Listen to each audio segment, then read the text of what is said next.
Yo, what's going on, guys? This is Anthony with themovieblog.com, and I'm back here with another video. This time we're here for another installment of The Movie News, our weekly or sometimes monthly recap of all the movie news that we can shake a stick at. Here's your movie news for July 18th, 2022.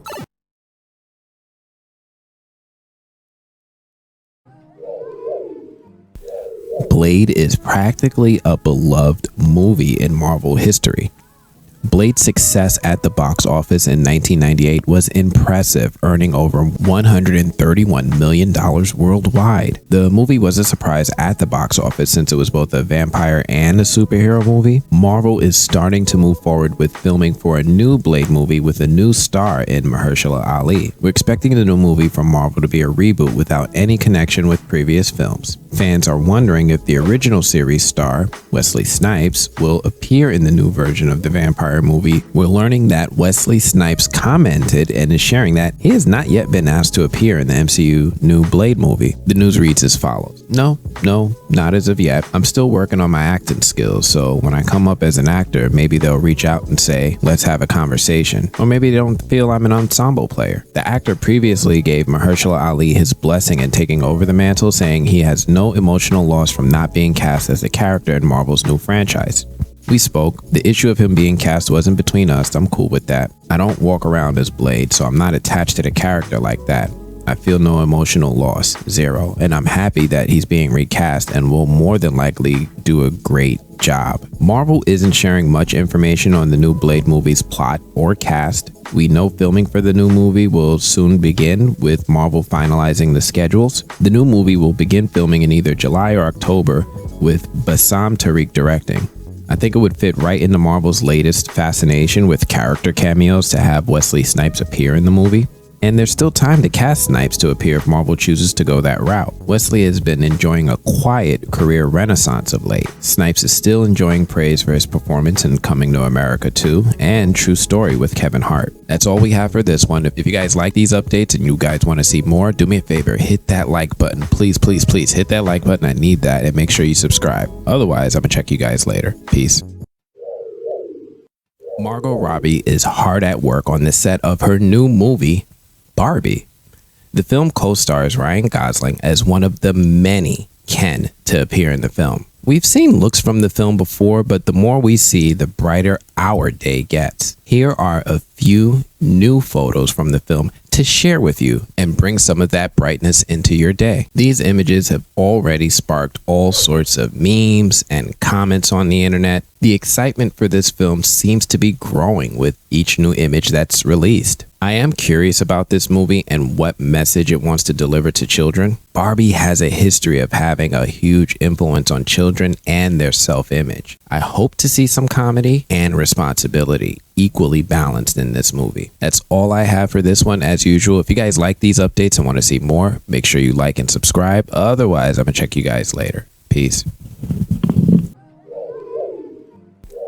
Doctor Strange in the Multiverse of Madness features the horrifying death of beloved character Mr. Fantastic, and the genius behind the scene was none other than Marvel Studios president Kevin Feige. Doctor Strange in the Multiverse of Madness was directed by Sam Raimi and centers around Doctor Strange desperately trying to save America Chavez from the Scarlet Witch. The film opened in May of this year and was praised by fans and critics alike, and excelled at the box office. In Doctor Strange in the Multiverse of Madness, the Illuminati goes toe-to-toe with the Scarlet Witch in an incredible scene. Mr. Fantastic leads the charge after the tragic death of Black Bolt and is dispatched of in seconds. His body is literally torn apart and dismantled.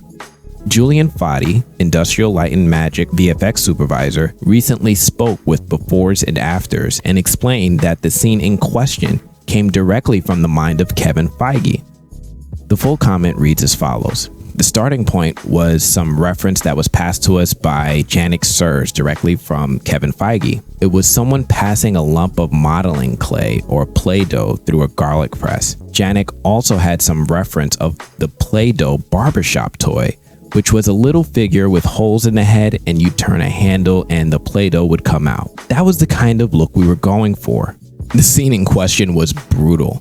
That goes without saying. Mr. Fantastic was shredded to ribbons. It wasn't the only horrific scene in the film by any means, but to see one of the oldest and most beloved Marvel characters dispatched in such a way was truly mortifying. With all that being said, the scene is still brilliant. The death of the Illuminati was tragic in many ways, but it showed just how powerful Wanda had become.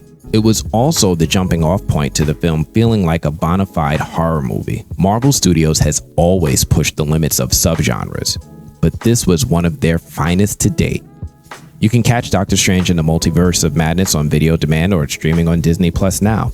That's all I've got for this one. As usual, if you guys like these updates and you want to see more, make sure you like and subscribe. I really need you guys to do that for me. Otherwise, I'm gonna check you guys later. Peace. Natalie Portman recently discussed what it was like to come back to the MCU after a nearly 10-year-long hiatus. Thor: Love and Thunder will mark the return of Natalie Portman as beloved comic book character Jane Foster, aka the Mighty Thor.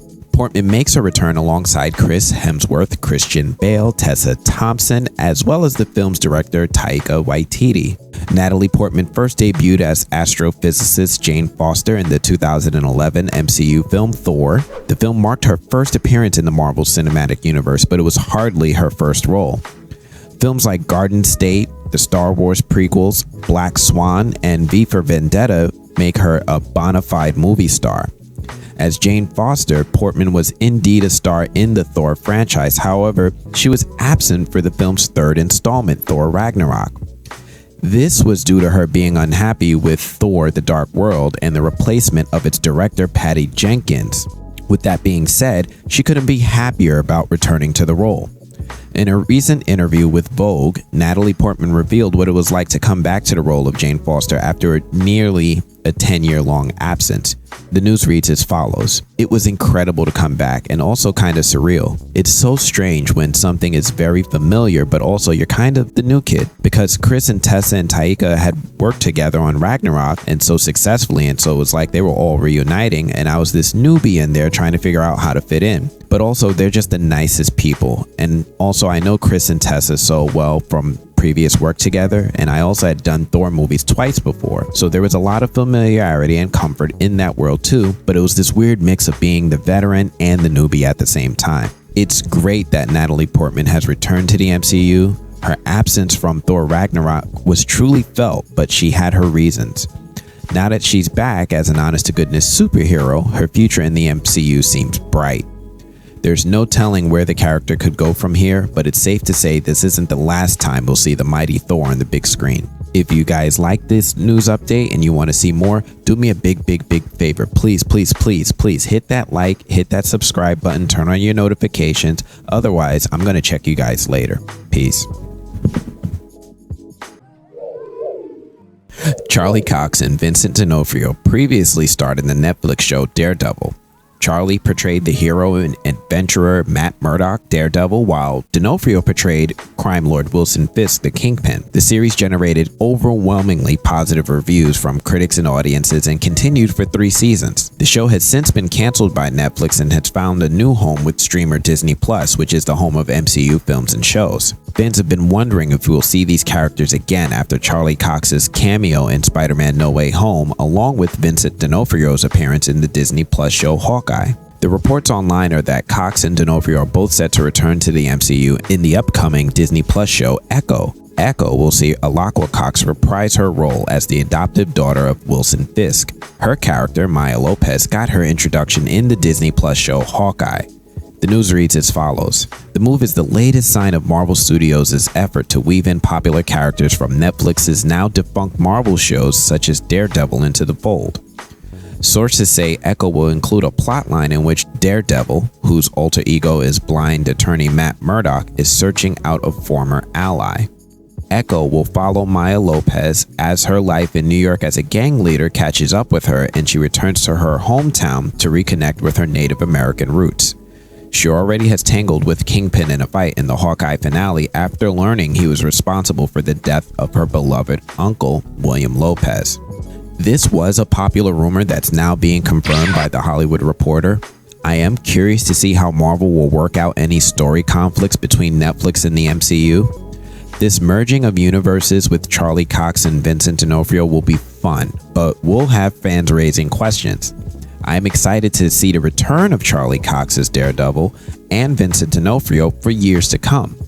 I hope this new Echo show keeps the tone and violence of the Netflix series that feature those characters. Marvel has yet to create a Disney Plus show as edgy as those Netflix series, and Echo is going to be a test and testament to what Marvel has planned for these types of violent shows moving forward. Also, if Daredevil takes place in the MCU, then that means Luke Cage took place in the MCU, right? How will Marvel reconcile that Cottonmouth and Blade are played by the same actor? I need to know. Anyway, that's all I have for this one. As usual, if you guys like these updates, you want to see more, make sure you hit that like button and subscribe. Otherwise, I'm going to check you guys later. Peace. Thor: Love and Thunder is out now and brings back Chris Hemsworth, Natalie Portman, Tessa Thompson, and Taika Waititi. The new film follows the adventures of Thor after the events of Avengers Endgame and his journey of healing. Fans of Thor Ragnarok enjoy all of the humor, the references, and the many concepts from the comics. Hulk is seen wearing his World War Hulk battle armor while on the planet Sakaar. The Grandmaster is organizing challenges, and lots more.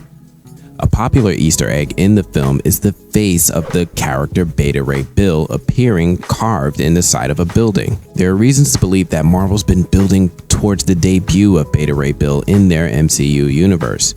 Not only do we have this cool Easter egg in Thor Ragnarok, but Thor's new weapon Stormbreaker is also a nod to the character. In the comics, Bill famously battles Thor for the right to wield Mjolnir and be champion of Asgard. Bill loses the fight, but even after losing, Bill displays his ability to lift Mjolnir and prove his worthiness.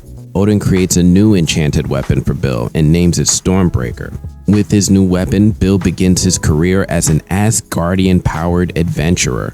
With the new movie Thor: Love and Thunder providing the debut of the mighty Thor, Jane Foster fans want to know if Beta Ray Bill also appears. After watching the movie, unfortunately, we are reporting that Beta Ray Bill does not appear in this movie, leaving fans to wait even longer for his debut. The Corbinite hero may be coming in future films, as it's been confirmed that Thor will return. Unfortunately, that's all the news I have for this one. As usual, if you guys like these updates, you want to see more, make sure you like and subscribe. Otherwise, I'm gonna check you guys later. Peace. Thor's brother Balder was nearly part of the Illuminati in Doctor Strange in the Multiverse of Madness, according to costume designer Graham Churchard. The film opened early this year and featured a new group of superheroes known as the Illuminati from Earth 838. The group consisted of Mr. Fantastic, Captain Marvel, Black Bolt, Captain Carter, Professor X, and Baron Mordo. The Illuminati stood together to stop Thanos, as well as their universe's Doctor Strange, who had been corrupted by the Darkhold. Balder the Brave first appeared in 1962 in Journey into Mystery number 85. There have been many incarnations of Balder Odinson over the years. However, he usually appears as Thor's brother and as a hero. He is a physically daunting Asgardian who has the power of invulnerability. Born from Nordic myth, Balder was the favorite son of Frigga and has a vulnerability to mistletoe, one that Loki exploits on more than one occasion. He was once poisoned by a mistletoe-tipped arrow and sent to Hell, where he was tormented. Odin brought Balder back to life. However, his hair turned white from all the experiences in Hell. In many ways, his experiences in Hell broke Balder, but he always managed to overcome his demons and become a hero. In a recent chat on the Phase Zero podcast, Graham Churchard explained that Balder was almost part of the Illuminati in Doctor Strange in the Multiverse of Madness. They even made his suit and were just waiting on casting for the part. Yeah, we got very far designing Balder the Brave, and then we were waiting and waiting and waiting on casting. And that, I took it to a prototype stage. We were kind of in that design sort of thing, getting fabrics together and ideas and waiting for an actor. And yeah, poor Balder the Brave, you know, he almost made Thor 1 and Thor 2 and Thor 3, if I can simplify that. And then it was just like, yeah, he's going to get an appearance. And then the poor guy. I've seen designs in the Marvel archive for Boulder's helmet going back to Kenneth Branagh's Thor. So it's been a long time waiting. I don't think he's going to make an appearance anytime soon. But yeah. Balder the Brave would have made an excellent addition to the Illuminati. Not only is he an Asgardian, but his backstory shares many themes with Doctor Strange himself. They were both broken, but despite that fact, they both rise from the ashes and became heroes. It would have also expanded the MCU in an interesting way. As Churchard said, Balder almost made it into every Thor movie, and he has never been mentioned. His appearance would have also reshaped the way we look at Thor. If Thor had a brother other than Loki, why have we never heard about him? It would just seem like such a glaring omission. Because he is from another Earth though, it could have easily been explained that Balder doesn't exist on Earth 616. In any case, it seems like another missed opportunity to bring a beloved Marvel character to the MCU. As usual, if you guys like these updates and you want to see more, do me a favor, hit that like button. Do that, please. I need that. Otherwise, I'm gonna check you guys later. Peace. Toy Story star Tom Hanks recently reacted to Tim Allen not being cast in Lightyear. Pixar's Lightyear delves into the backstory of everyone's favorite space ranger, Buzz Lightyear. The film debuted on June 17th of this year and features the voice talents of Chris Evans, James Brolin, Taika Waititi, Bill Hader, and Keke Palmer. Lightyear received praise from critics and audiences alike, but underperformed at the box office, grossing only $50.6 million. Tim Allen voiced Buzz Lightyear in the Toy Story franchise, but Disney recast Chris Evans in the role for Lightyear. Many were confused by this choice, but it hints at something very important. Disney is seemingly distancing itself from certain talent. Over the past years, Tim Allen has proven to be outspoken about his beliefs and political opinions, many of which skew conservative. While Disney has explained why they recast the role, many are still wondering if Allen's political opinions played a part in him being recast. In a recent interview with Cinema Blend, Tom Hanks spoke up about Tim Allen's absence from Lightyear. While he doesn't go into great detail, he does express his opinion on the matter. The quote reads as, "Actually, I wanted to go head-to-head with Tim Allen, and then they didn't let Tim Allen do it. I don't understand that." This whole controversy is interesting for a couple of reasons. First, the optics are intriguing. While Disney might not have intentionally distanced themselves from Tim Allen, it certainly appears so. They have actively denied that they did so. However, a lot of fans aren't buying it. Secondly, if Disney indeed is distancing itself from certain talent, it sets a bit of a precedent. We all know actors are thrust into the spotlight and put under a microscope. Everything they say or do is critiqued by the masses. In the case of someone like Tim Allen, who has no filter, this can cause problems. Problems that can negatively impact his career. The recast may seem simple, explainable even, but it opens a can of worms. It says to the world that if someone's personal ideals or political beliefs don't match with the studio's, then they could potentially lose out on a job. But this isn't a bad thing. You can call it cancel culture or whatever, but it is something more. It shows that as a society, we are maturing. No longer are hate speech and intolerance tolerated. People have the right to freedom of speech, but they also have the right to freedom of consequences. People are being held accountable for what they say or do now. Disney is pushing forward towards a new frontier of acceptance that doesn't have room for people who don't get with the times. They are proving that change is possible and necessary. That's all I have for this one. As usual, if you guys like these updates and you want to see more, do me a favor, hit that like button, make sure you subscribe. Otherwise, I'm gonna check you guys later. Peace. Director Taika Waititi recently addressed the possible existence of a Thor Love and Thunder director's cut. Thor Love and Thunder hit theaters on July 8th and features Chris Hemsworth, Natalie Portman, Tessa Thompson, Christian Bale, and Taika Waititi. The film follows Thor as he's on a quest for inner peace. However, his journey is interrupted by Gore, the God Butcher, who wants to make gods extinct. Throughout his career, Taika Waititi has never been one for director cuts. Most of his films are genius, and the way they're edited is a big part of what makes them so incredible. In a recent interview, Waititi discussed how he feels about director's cuts. The news reads as follows. Director's cuts are not good. I've been thinking about director's cuts. I watch director's cuts of a lot of other directors. They suck. Director's cuts are not good. Directors need to be controlled sometimes, and if I was to say, you want to watch my director's cuts? It's 4.5 hours long. It's not good at 4.5 hours. There's a lot of cup of tea breaks in there. You don't even have to pause it. When asked directly about what a Thor Love and Thunder director's cut would look like, he had this to say. I'd say my cut would probably have a few more jokes in there. In recent years, there's been a big push for fans wanting director's cuts of their favorite films. The biggest example is Zack Snyder's cut of Justice League. As fans, they feel like the studio's changing too much of the director's vision. Whether that's true or not remains to be seen, but Taika Waititi's comments make a lot of sense. Films are edited for a reason. Things are left on the cutting room floor because they're either not good or don't fit well in the film. That's not the case for every film, of course, but it is for the majority of them. Now, some fans would love to see a 4.5 hour long version of Thor Love and Thunder. More power to them, but based on Waititi's comments, that's probably not going to happen. That's all I have for this one. As usual, if you guys like these updates and you want to see more, make sure you like and subscribe. Otherwise, I'm going to check you guys later. Peace. We've got the need for more speed. Miles Teller recently revealed that he's in talks with Tom Cruise for a sequel to Top Gun Maverick. Top Gun Maverick came out in May of this year and saw the return of Tom Cruise as his classic character Pete Maverick Mitchell from Top Gun.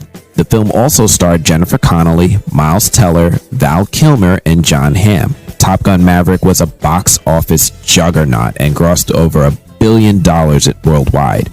It was also met with praise by fans and critics, receiving a staggering 97% on Rotten Tomatoes. Miles Teller played Lieutenant Bradley Rooster Bradshaw. Speaking with Entertainment Tonight, Miles Teller addressed the idea of a possible Top Gun sequel. While nothing is set in stone, he was asked directly about the possibility. The news reads as follows. That would be great, but that's all up to TC. I've been having some conversations with him about it. We'll see. Now, this one is a no-brainer. Top Gun Maverick grossed over $1.2 billion at the box office.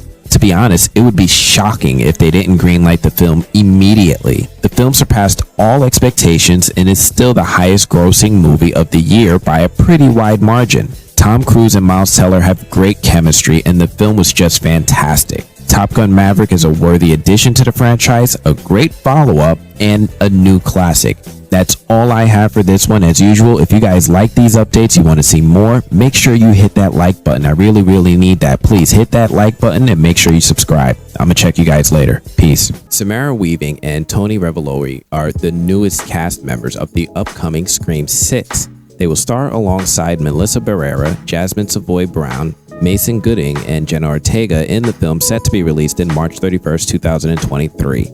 The large ensemble cast also features Courtney Cox, Hayden Panettiere, Dermot Mulroney, Josh Segarra, and Henry Czerny. The next installment in the franchise will follow the 4 survivors of Woodsboro as they try to make a fresh start in New York City.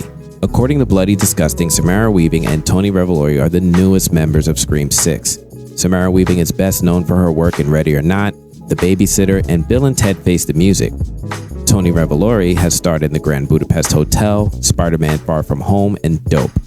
Radio Silence's Matt Bettinelli Open and Tyler Gillette will direct the upcoming film, having previously directed Scream 5. This sounds like great news. Samara Weaving is no stranger to the horror genre, and Tony Revolori is brilliant. With Open and Gillette back at the helm, it seems like Paramount really trusts their vision. The Scream formula is simple. You take a bunch of teenagers, you throw in a mass killer who is usually one of said teenagers, and you let paranoia and fear run amok. It is really quite genius in its simplicity. Hopefully, Scream 6 lives up to the franchise's lofty legacy.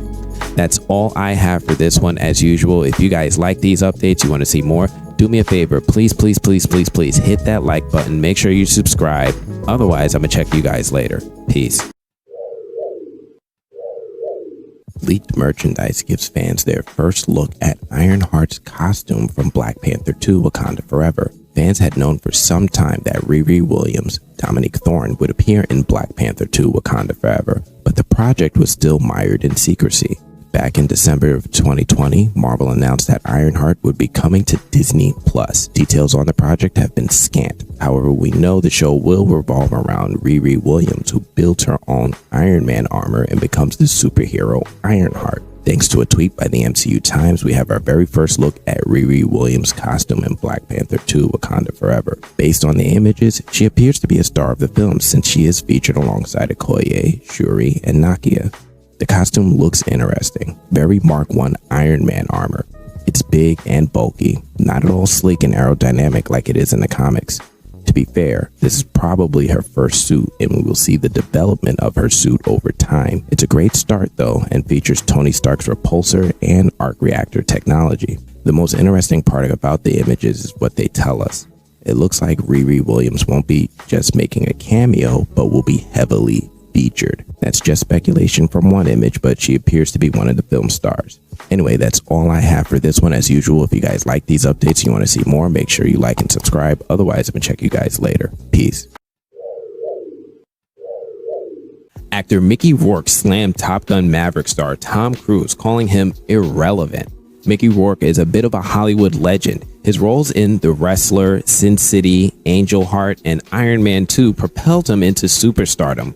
With almost 100 acting credits to his name, Rourke continues to light up the big screen and enthrall his fans from around the globe. In recent years, however, Rourke's star has been on a steep decline. In a recent interview with Piers Morgan, Mickey Rourke slammed Tom Cruise, calling him irrelevant. While his critique is harsh, it should probably be taken with a grain of salt. The quote reads as follows: "The guy's been doing the same effing parts for 35 years. I got no respect for that. I think he's irrelevant in my world." He went on to talk about actors he idolizes and what kind of actor he wants to be. "I don't care about money and power. I care about when I watch Al Pacino work and Chris Walken and De Niro's early work and Richard Harris's work and Ray Winston's work. That's the kind of actor I want to be like. Monty Clift and Brando back in the day." There's a lot of irony here. Mickey Rourke does this from time to time when he's promoting a new project. He tends to slam some of his own work and the work of others while promoting his own latest work. Tom Cruise is on the top of the world right now. Top Gun Maverick is the highest grossing movie in theaters this year, beating out Batman and all of Marvel's offering. I don't know what project Rourke is promoting right now, but he's going about it the wrong way.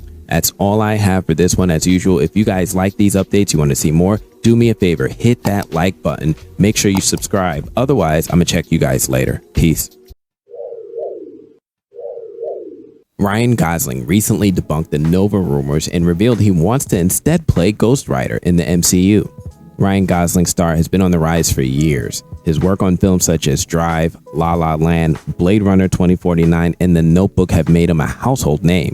With many movie stars taking on roles in superhero films, fans continue to speculate that Gosling would take the leap sooner or later. In a recent chat with Josh Horowitz for MTV News, Ryan Gosling shut down the Nova rumors once and for all. Not only that, but he opened up a whole new can of worms. He revealed that he would love to play Ghost Rider. Since Marvel Studios owns the rights to that character, MCU fans would get their wish and Gosling would join the Marvel family. The full tweet is, "Ryan and I chatted about the Nova rumors yesterday and he said, aren't true. But this morning, Ryan reached out to me to say there is one superhero he wants to play, Ghost Rider." Now, this is an interesting role for Ryan Gosling. Ryan Gosling definitely has the acting chops for this sort of role and looks the part. My concern is that Gosling may not want to go in the same direction with the character the way that I would imagine. I still have painful memories of his movies Drive and Only God Forgives. Ghost Rider is a character who trades his soul to the Marvel equivalent of the devil in order for powers to save loved ones. I'm not sure I want to see the same kind of movie that Ryan Gosling would be interested in making. Anyway, that's all I have for this one. As usual, if you guys like these updates, you want to see more, do me a favor, please hit that like button. Make sure you subscribe. Otherwise, I'm gonna have to check you guys later. Peace. Director and outspoken comic book enthusiast Kevin Smith thinks Galactus will be the MCU's next big bad. The Marvel Cinematic Universe has been one of the biggest film franchises of all time. It began in 2008 with Iron Man and has since spawned 29 films. The MCU is currently in a transitional phase since the Avengers successfully defeated Thanos in Avengers Endgame, but fans feel that a new big villain may be just around the corner. Many fans are wondering who the next big bad is going to be. Thanos was such a threat that it'll be hard to top him. In a recent interview with Forbes, Kevin Smith shared his opinion on who he thinks the next MCU threat will be. The news reads as follows. Well, there's a part of me that feels Galactus because they want to bring the Fantastic Four in a big bad way. But I don't know, man. They got enough characters now that maybe I'm not alone in this. It's not a hot take, but feels like Secret Wars is coming. I felt the closest we'd ever get to Secret Wars was Captain America Civil War, where it's like, look at this, heroes fighting heroes. This is nuts. It's just like out of the comic books. But I don't know, man. In a few worlds where they're doing the multiverse, how far away is somebody like Beyonder? How far away is the idea of you're all being brought to this place from Earth where no one will get hurt and you're all going to fight the shit out of each other? That's the stuff of movie magic right there. Maybe Galactus is on the way to that, or maybe one is the way to Galactus, because Galactus, in terms of a world-ending threat like Thanos, is about as big as that gets in Marvel. This is a character that eats whole planets, a world-ender of sorts. While Kevin Smith's theory is interesting, it's probably not going to happen anytime soon. Galactus is a tremendous threat and an awesome villain, but it still seems a bit early for him. In Spider-Man Far From Home, Loki, What If, and Doctor Strange in the Multiverse of Madness, the MCU introduced the idea of the multiverse. Many worlds exist separate and different from the one we know. That is the theme of Phase 4, in point of fact. Loki also introduced He Who Remains, which is a version of King the Conqueror. On top of that, we already know that Kang will appear in Ant-Man and Wasp in Quantumania. It seems likely that a multiversal threat like Kang will be the big bad of Phase 4 and beyond.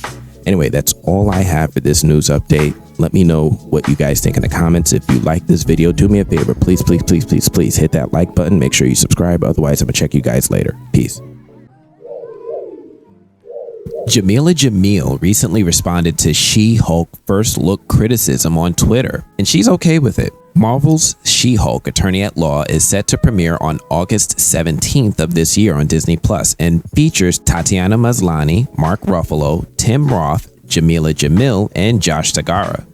The show revolves around attorney Jessica Walters, who also happens to be a green 6'7" superpowered Hulk. In the upcoming show, Marvel She-Hulk Attorney at Law, Jamil will portray the Marvel supervillain known as Titania. With Jamil set to make her live-action debut as Titania on Marvel She-Hulk Attorney at Law, many fans were excited to get their first look at the character. However, they weren't expecting what they got. Many called the photo a hot mess, while others commented on her wig. Needless to say, some of the comments were brutal. While they may shake some actors to their core, Jamil, on the other hand, wholly accepted the criticism with ease. The fan response to Jamil's Titania was a bit drastic, but she was a real trooper about the whole thing. To be fair, she's right in many ways. This was only a first look, and we have no idea how the appearance of the character will fit within the show. It's likely that the two mesh quite well. We just haven't seen enough to know at this time. Hopefully, when all is said and done, the whole incident will be looked back on with humor. That's all I have for this one. As usual, if you guys like these updates and you want to see more, make sure you like and subscribe. Otherwise, I'm gonna check you guys later. Peace. Check it out, yeah. Scared money, make less of it. Don't ever let the chance pass you by. Just keep your eye up on the prizes. Life keeps spinning, these rules I break them. Life keeps spinning, them risks I take them. Run way to a bag, nigga thought you in the way, but